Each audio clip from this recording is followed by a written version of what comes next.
Katsina da Gobir TV tashar al'umma, ku daure ku danna muna alamar subscribing, ku danna ƙararra domin samun labaran duniya da tarihin magabata. Assalamu alaikum wa rahmatullahi wa barakatuhu ma'abuta wannan YouTube channel mai albarka Katsina da Gobir TV. Yanzu za ka saurari sharhin jaridan mako na jamhuriyar Nijar.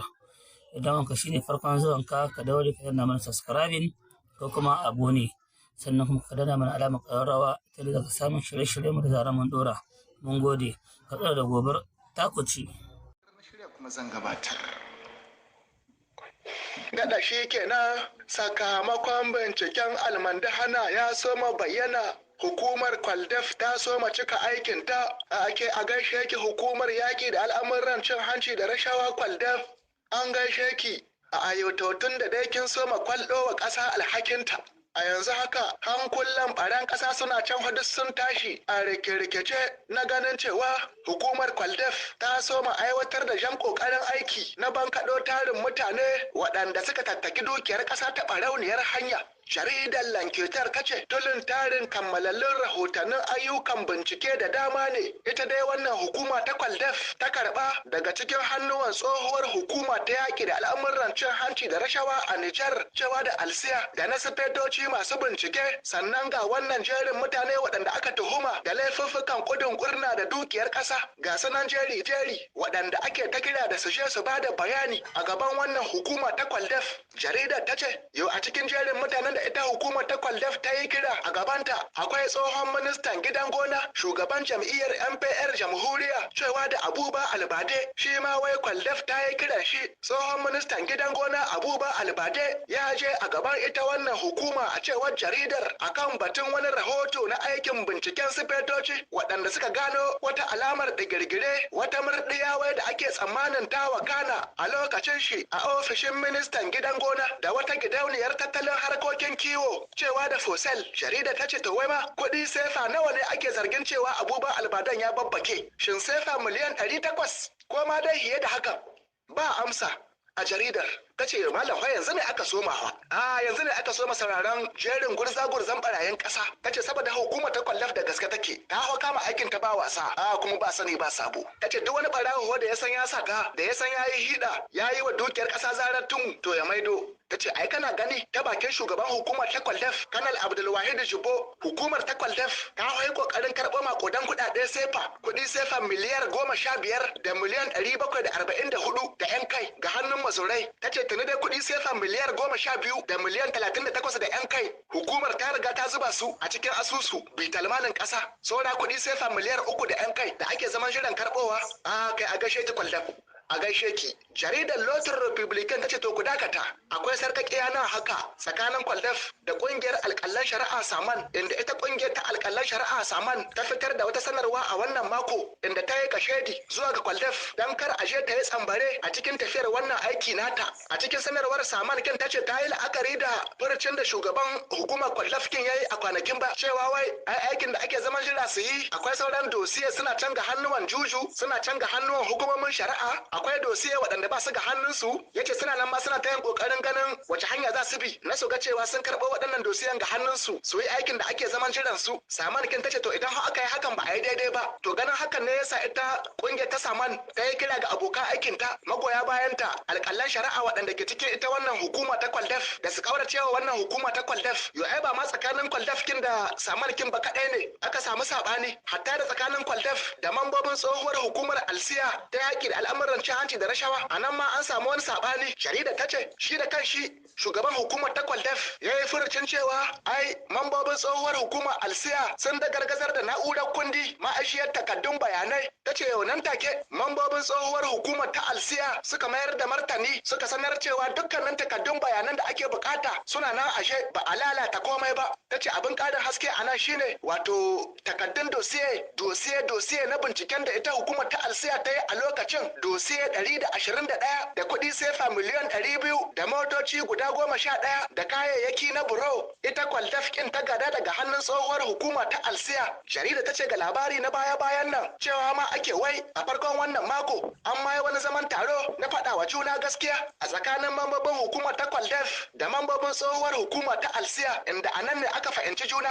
Ayo kai jama'a, a dawo kan wannan maganar zinariya wadda aka yi zancen cewa zinariya kilo 578 wadda aka yi maganar cewa an dahe ta a hilin jirgin Addis Abeba, Ethiopia. Jaridar Lokanar da Shire ta ce ƙungiyar da ke yaki da bazuwar al'amuran cin hanci da rashawa ta ƙasa da ƙasa Transparency International reshen Nijar ce ta fiddo sanarwar buƙatar neman samun ƙarin haske akan wannan dudulugiya ta harakar zinariyar. Wato ƙungiyar ta gano cewa bayan fitowar da ministan shari'a ya yi ta ranar 25 ga watan Janvier wanda ya shuɗe duk dai akan wannan batu, sai gashi kuma a wata hira da shugaban ƙasa General Abdurrahman Chani ya yi da kafar RTN a wancan mako. General Chani ya ce ita wannan maganar zinariyar ƙirƙirarren labari ne na jabu wanda 'yan hana ruwa gudu suka kitsa ba gaira ba sabai. Ita dai wannan ƙungiya ta Transparency International reshen Nijar ta yi kira zuwa ga dukkanin ƙungiyoyin fararen hula da su kasance tsintsiya madaurin ki ɗaya domin yin gwagwarmaya ko kowa guri ɗaya don neman samun haske akan wannan sha'ani na dai wannan harkar zinariyar kilo 1,578. Ƙungiyar ta Transparency International reshen Nijar ta ma ƙudurar aniyar kan ƙara a gaban kotu duk dai akan wannan batu.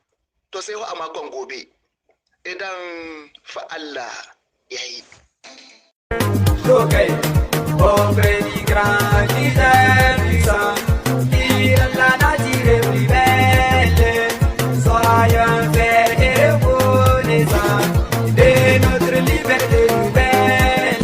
Katsina da Gobe TV tashar al'umma.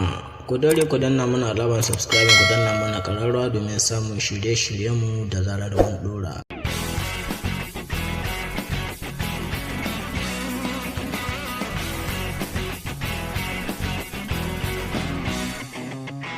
Bienvenue à ce numéro du Journal des Journaux, paru du 19 au 25 février 2024. Un numéro que nous entamons avec un sujet d'actualité qui fait couler beaucoup d'encre et de salive, à savoir le 37e sommet de l'Union africaine auquel a pris part l'ancien président Issoufou Mahamadou. À cet effet, participation silencieuse, Mahamadou Issoufou, homme politique controversé, titre à sa une l'hebdomadaire Écho du Monde, qui nous apprend que dans une lettre datant du 8 février 2024, signée par le président de la commission, Faki Ahmed Moussa, adressée à la personne de l'ancien président Issoufou Mahamadou, l'Union africaine invite ce dernier à prendre part aux travaux de son Assemblée générale ordinaire du 17 au 18 février à Addis Abeba en Éthiopie. Plus particulièrement, c'est pour faire partie du haut panel sur la ZLECAf. L'invitation s'intéresse uniquement à la personne de l'ancien président à une session ordinaire où le Niger est absent du fait de la suspension qui pèse sur lui depuis les événements qui ont renversé le régime du président Bazoum Mohamed, constate le journal qui poursuit. Certains diront que c'est le champion de la ZLECAf, mais ça ne suffit pas si toutefois le Niger reste écarté, sauf si c'est à lui que le CNSP a confié la tâche des négociations pour la levée des sanctions qui pèsent sur le Niger depuis 7 mois et qui, selon les indiscrétions, seront levées à la prochaine session de la CEDEAO. C'est à la pointe des pieds, loin des caméras et toute autre indiscrétion que l'ancien président a quitté Niamey pour se rendre nuitamment à Addis Abeba le 14 février dernier vers 22h, tel que rapporté par Écho du Monde, qui croit que les autorités militaires reconnaissent le problème que ce départ inopiné va soulever au niveau d'une bonne partie du peuple nigérien. Issoufou Mahamadou est un immense fardeau pour ses opposants politiques, titre dans le même chapitre pour sa part Niger Interbdo, pour qui, à la faveur de son récent déplacement en Éthiopie, où l'ancien président Issoufou Mahamadou a participé à cette invitation à la 37e session ordinaire du sommet de l'Union africaine, en tant que champion de la ZLECAf, ses détracteurs ont trouvé l'occasion de revenir à la charge, cette fois pour vilipender à travers leurs canaux habituels de communication, le CNSP, principalement son chef d'être le protecteur d'Issoufou Mahamadou, jusqu'à lui permettre de quitter le pays accompagné de tout son staff. Depuis ses déplacements d'Issoufou à Addis Abeba et n'ayant pas pu jusque-là obtenir sa tête comme ils en réclament à tue-tête et à tout bout des champs, c'est aujourd'hui le CNSP ou du moins certains de ses hauts responsables qui se trouvent désormais dans le collimateur des détracteurs de l'ancien président, selon le journal, qui renchérit des agissements abjects qui obligent à s'interroger sur cette obsession maladive que vouent ces gens envers cet homme qui a pourtant tout donné pour son pays. Pourquoi vouloir coûte que coûte chercher à l'incriminer, à l'accuser de tout et de rien et surtout à le haïr outrancièrement et de la sorte, toute la question est là. Visiblement, Zachi continuera de briller de mille feux aux grandes dames de ceux qui vivent avec sa haine comme fardeau, conclut Niger Inter Hebdo. La bavure titre pour son éditorial l'hebdomadaire Le Nouveau Républicain qui constate que ce voyage de l'ancien président a suscité moult commentaires, 1000 prises de position, bref, 1000 controverses. C'est triste, c'est ahurissant selon le journal pour qui c'est à ce personnage que Tiani accorde une permission spéciale de sortie du pays pour se rendre à une rencontre ubiesque, celle de la ZLECAF. Assurément, il s'agit là d'un faux pas. Il s'agit d'une faute d'après l'hebdomadaire qui renchérit. Non, il s'agit d'une gaffe qui peut coûter cher au général Tiani en termes d'image. En effet, des indépendances à nos jours, aucun président n'a eu autant de soutien, autant d'aura que Tiani. À longueur de journée, les médias nationaux ressassent sa profession de foi. Nous ne trahirons jamais les aspirations de notre peuple. Gageons que l'acte posé, celui d'accorder une autorisation de sortie du territoire national à Issoufou, ne constitue pas un premier pas vers la remise en cause de cette profession de foi, conclut le Nouveau Républicain. Division des Nigériens, Issoufou Mahamadou, l'homme du chaos, se demande l'hebdomadaire satirique Le Canard en furie, qui constate que quoi qu'il fasse au Niger, Issoufou Mahamadou ne laisse jamais les gens indifférents. C'est inscrit dans l'ADN du personnage de créer toujours quelque chose autour de lui. Même en allant résider à Kombo, il s'était débrouillé pour rendre la circulation difficile pour les riverains de ces quartiers avec la pose de barbelés pour obstruer la voie de désenclavement de ces quartiers du reste de la ville, constate le satirique qui nous apprend qu'aux premières heures du renversement du régime de Bazoum, il s'était improvisé médiateur pour tenter d'empêcher la révolution qui se préparait. Ensuite, il s'introduisit dans la transition en réussissant à diviser les organisations de la société civile et les médias privés par le biais de sa dynamique citoyenne controversée et une presse appelée en mercenariat. Être démoniaque par excellence, symbole vivant du cynisme politique, durant son règne calamité, Issoufou Mahamadou n'a fait que dresser les Nigériens les uns contre les autres, y compris à l'intérieur des mêmes familles, tel que rapporté par le journal qui renchérit. Aucun pan de la société nigérienne n'avait été épargné par la graine de la division qu'il avait réussi à inoculer partout. En mathématiques, on appelle cela le plus grand diviseur commun, conclut Le Canard en furie. Réunion des ministres de l'Alliance des États du Sahel, AES, vers la Confédération et l'Union monétaire, s'exclame à sa une l'hebdomadaire L'Actualité, qui nous apprend que le 15 février 2024, les ministres de l'AES se sont réunis à Ouagadougou, au Burkina Faso, pour la préparation de la conférence des chefs d'État. Au cours de cette rencontre, les ministres ont affirmé leur détermination à mener le combat du peuple jusqu'à la victoire totale contre le terrorisme, l'impérialisme et le néocolonialisme. Ils ont dénoncé les sanctions illégales et les ingérences extérieures subies. La CEDEAO s'est éloignée de ses objectifs originels et est devenue une organisation de désintégration. L'AES, dans les prochains jours, sera une confédération pour une véritable intégration africaine sans dictat ni menace. Les trois pays restent unis et droits dans leurs bottes. Ni leçons, ni intimidation ne les feront fléchir selon le journal L'Actualité pour qui l'AES construit un nouvel avenir pour le Sahel. Réaménagement du gouvernement, la renaissance de 2 ministères sous les cendres de l'ancien régime, titre entre autres à sa une l'hebdomadaire Le Monde d'aujourd'hui, selon qui ce léger réaménagement que d'aucuns attendaient en profondeur après avoir passé au crible les forces et les faiblesses des différents membres du gouvernement, s'est juste soldé par l'éclatement en 3 du ministère du pétrole, des mines et de l'énergie. Un ministère sur lequel trônait jusqu'alors Moustapha Barké, qui se contentera désormais du pétrole. Ce réaménagement gouvernemental est-il tombé comme ça ou avait-il un lien avec cette histoire de l'or saisi dont les contours restent malgré tout encore flous dans l'esprit de certains Nigériens? Se demande le journal qui poursuit qu'après avoir enfanté dans la douleur un gouvernement sous la pression de circonstances, le CNSP a décidé de mettre de l'ordre. C'est bien. C'est encore mieux de mettre de l'ordre partout où besoin sera à ce moment crucial de l'histoire de notre pays et face à la résilience du peuple nigérien qui a déjà donné plus qu'il n'en faut, conclut Le Monde aujourd'hui. Coopération, les voyages osés mais nécessaires du Premier ministre, titre dans sa rubrique Actualité l'hebdomadaire Le Potentiel, qui nous apprend qu'après 2 visites respectivement en Russie et en Iran, 2 ennemis jurés des États-Unis d'Amérique, le Premier ministre de la Transition au Niger, Ali Mohamed Lamine Zen, s'est rendu le 12 février 2024 à Rabat au Maroc, également en relation conflictuelle avec l'Algérie, pays qui partage une longue frontière avec le Niger. Seulement, cette visite du Premier ministre Ali Mohamed Lamine Zen n'a pas du tout été appréciée par l'Algérie, un pays avec lequel le Niger partage une longue frontière, mais qui a des relations conflictuelles avec le Maroc, à en croire les titres des journaux marocains rapportant leurs homologues algériens, lesquels rapportent également que l'Algérie menace le Niger de chaos et de violence après la visite d'Ali Mohamed Lamine Zen à Rabat, tel que rapporté par le Potentiel qui conclut « Le Niger qui croule sous le poids de l'embargo de la CEDEAO doit chercher des voies et moyens pour y faire face. » État de droit, les faux pas de la Coldef, s'exclame à sa une l'hebdomadaire L'Autre Républicain, qui nous apprend que l'annonce a fait le buzz. Le président de la commission de lutte contre la délinquance économique, financière et fiscale Coldef a prétendu que les membres de la Halcia ont détruit les bases de données du dossier dont ils ont eu connaissance. Cette annonce a donné lieu à une levée de bouclier au sein d'une certaine opinion publique friande du sensationnel, selon le journal qui nous apprend davantage que les anciens commissaires, directeurs, enquêteurs et personnels administratifs et techniques de l'ex-Halcia ne se sont pas fait prier pour apporter la réplique au président du Coldef. Que des allégations s'indigne le staff de la Halcia qui informe l'opinion nationale que les bases de données n'ont jamais été écrasées. Elles sont disponibles et sécurisées telles que rapportées par le journal qui constate qu'en vérité, la Coldef n'a pas ces bases de données parce qu'elle n'a cherché que les dossiers physiques qui ont été mis à sa disposition.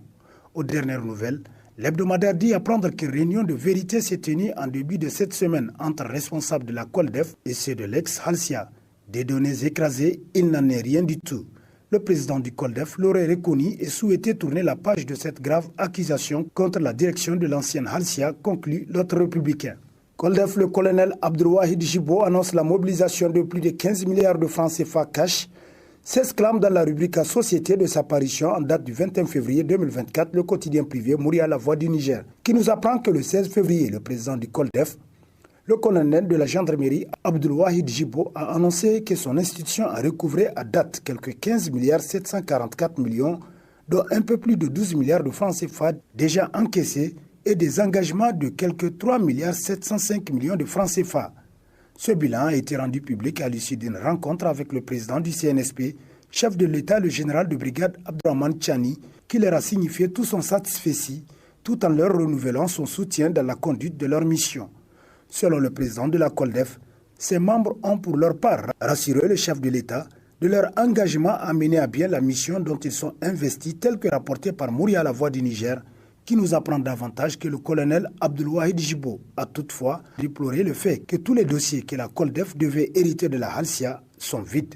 Projet de reconstruction du petit marché de Niamey, le site de Habganda destiné à un mémorial, titre dans sa rubrique Nation, l'hebdomadaire Le Courrier. Pour qui, alors que la ville de Niamey, la chambre de commerce et les commerçants eux-mêmes ont cru voir le bout du tunnel avec l'accord écrit du gouverneur de Niamey, avalisant le projet de reconstruction du petit marché communément appelé Habganda, ne sera pas reconstruit parce que destiné à accueillir un mémorial des soldats tombés au front dans la lutte contre le terrorisme et l'insécurité au Niger.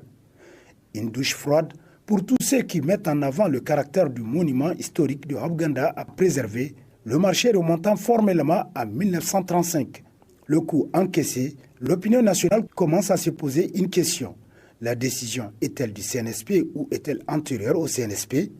S'interroge le courrier pour qui, sous la 7e République, aux commerçants qui ont maintes fois demandé la reconstruction de ce marché d'importance économique avérée, on a apposé un silence troublant. Un silence qui vient d'être rompu sous la transition du CNSP, constate l'hebdomadaire. Les prix des denrées alimentaires à l'approche du mois de Ramadan à Dosso, la réalité du marché en dit plus, titre dans sa rubrique à reportage l'hebdomadaire Niger Times, qui nous apprend qu'après un tour des différents marchés de la ville, on constate une montée graduelle des prix de produits de première nécessité. Sans doute, c'est ce qui marque la rareté des clients dans ces endroits, malgré la forte disponibilité des produits qui sont aujourd'hui vendus à des prix exorbitants. Ainsi, il convient de rappeler que la hausse des prix des denrées alimentaires réduit le pouvoir d'achat des ménages pauvres, constate le journal qui se demande quel sera leur sort avec l'arrivée du mois de Ramadan. À la lumière des explications des commerçants et revendeurs de céréales, l'on peut dire que les prix ne sont pas étudiés pour faire plaisir aux clients et que le mois de Ramadan, qui est censé contribuer à adoucir leur cœur pour mériter la clémence de Dieu, est malheureusement considéré comme une période où ils doivent se faire de beaux chiffres d'affaires, selon Niger Times qui conclut, sachant que la période de 29 jours de jeûne est aussi une période morte où le gain d'argent se complique. Faut-il dans ce cas faire son ravitaillement dès à présent? Et c'est avec ce questionnement de l'hebdomadaire que prend fin le présent numéro de la revue de presse. Prochain rendez-vous, plaise à Dieu, dans une semaine, avec toujours la même passion de vous servir. Bonne lecture et au revoir.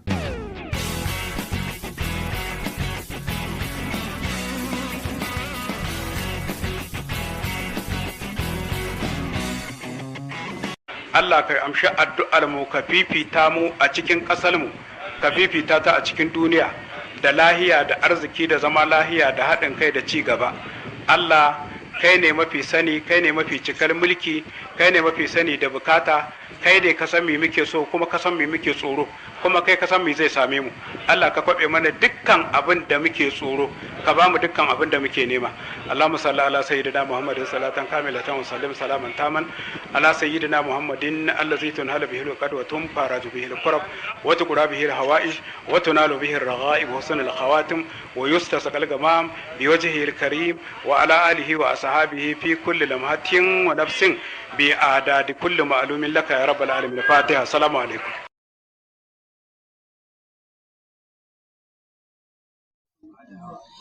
Assalamu alaikum wa rahmatullahi wa barakatuhu masu bibiyan wannan channel mai albarka Katsina da Gobar TV.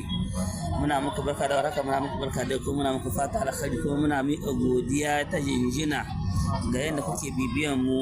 Muna muku fata alkhairi musamman al'umma da ke cikin ƙasar Niger, Libya, Algeria, Chadi, Ghana, Cote d'Ivoire, Nigeria da sauran kasashen duniya ma baki daya. Katsina da Gobar ta kuce, kada kuma ta kuma subscribing da kuma alamar ƙararrawa. Mun gode.